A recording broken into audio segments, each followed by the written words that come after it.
I can definitely be a workaholic in certain ways, not in the traditional sense. People who aren't climbers a lot of times look at me and they're like, you just play all the time for your job. But I think if anybody were to really be able to experience exactly what I would do, they would see that you have to get serious about it, and you have to be obsessive, and you have to really work hard.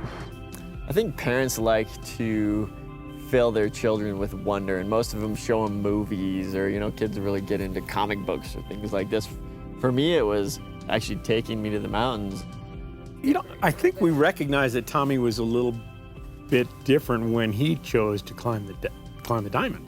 It was really pretty much his idea. He figured he was ready, and so we decided to go up and do the diamond.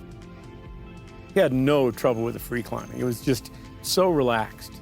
He's always been a relaxed climber. Just seemed like he was in his element. First climb he did, he was about 3. We'd gotten this cool Spider-Man kite. And so we decided to go up the bowels of the owls on the back, backside of Twin Owls. And my dad enticed me to go climb it by saying that we would get to fly a kite off the top. Being Estes Park, it was a little kind of a windy day, and we got that kite way up there, and then the string broke and the kite took off. We had a good time of it. We definitely did a lot of cool things, and we epicked a lot, and I think it started right off the bat when I was a little kid. And I actually loved that. He wrestled, he swam, he played t-ball. We really got him into as many things as we could so that he could make a choice. And, climbing is what he chose. I don't know, when you're really, when it really counts, you stop really caring that much about the gear. Or you just, accept the fact that you could follow along with. But I'm not always like that. He really chose to be a climber, I think, as a 7th grader when we built that climbing wall at school. He had a whole bunch of kids to compare himself to, and he was obviously better. Yeah, I love it. I love just being on El Cap and sort of living up there and working towards this really cool objective. Snowbird was sort of the predecessor to the World Cups. At that time, they called it the Snowbird World Invitational. And so we just thought we'd go out and basically get some autographs. Well, the day before, they had a citizens comp.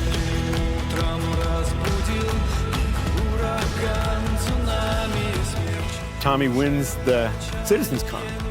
Then we find out, the person in the citizens comp is automatically entered in the big boys comp the next day.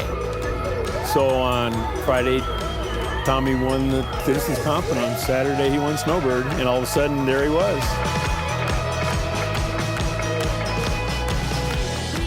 It was the jump from this is just a fun sport that Michael and Tommy do together that they're having a good time with, oh my gosh, maybe something's gonna come out of this. It was a terrifying experience for 4 American rock climbers. This group was taken hostage by Islamic militants in Central Asia. They were held at gunpoint for 6 days. Little food, no water, and freezing cold temperatures at 13,000 feet. Caldwell says when they were held captive, the conditions were horrible. I went on a climbing expedition when I was 21 years old to southwest Kyrgyzstan. Got taken hostage for 6 days by Islamic militants with machine guns and big beards and really scary looking people. We saw lots of people get shot, some right in front of us. We had to lay on dead bodies. And I ended the trip thinking that I had killed somebody because to escape, I pushed our remaining captor off of a cliff. Their personalities were changed for a long time.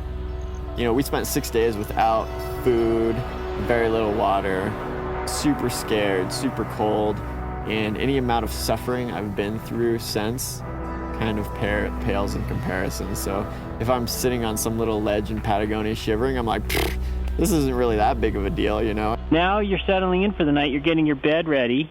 Mm-hmm. What do you have to sleep in? This, what I'm wearing right here. I do have this Gore-Tex jacket. Nice. That's going to be your additional layer? Yeah, and I'm already cold, and it's not even night yet. I think climbing throws a lot of challenges at us, and it's taught me that you just kind of adapt and you make it happen. The things that I've gravitated towards the most as I've gotten older are things that take the abilities from all the aspects and combine them, and I think that's why El Cap became such a big thing for me.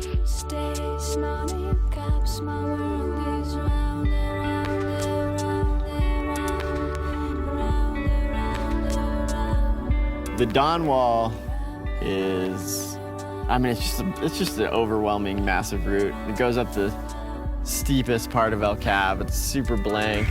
I mean, it's the most technical, hardest climbing I've ever tried. Run against a lot of obstacles, and it's been an amazing experience. It's been super frustrating at times. You gotta think of it as like a 14+ sport pitch. Yeah. And you gotta, instead of being like, you gotta take it, I don't know, you gotta like get psyched on little stuff, you know? Like you would if you were projecting 14C or D or Yeah. just like, yeah, you did the move. Oh, I linked through the middle. I like those 2 moves. I one hung to the crux and then fell twice and then did half the crux and then finished the crux. Everybody's rallied around me, my family, my friends. So many people are showing support, which is great. It adds a little pressure too at the same time. I do think about that when I'm failing and I'm like, oh man, everybody's throwing so much into this, and if I don't do it, it's a little bit of a loss for them. You know, I feel like they're gonna be disappointed. When I ask myself that question, what if I don't, my mind doesn't go much far beyond that. I don't know if I just have a mental block there. I'm like, well, if I don't, then I move on to the next thing, and I take these lessons that I've learned and these experiences that I've had, and I just apply them somewhere else, or just put it in the bank of this crazy thing that I went through in life.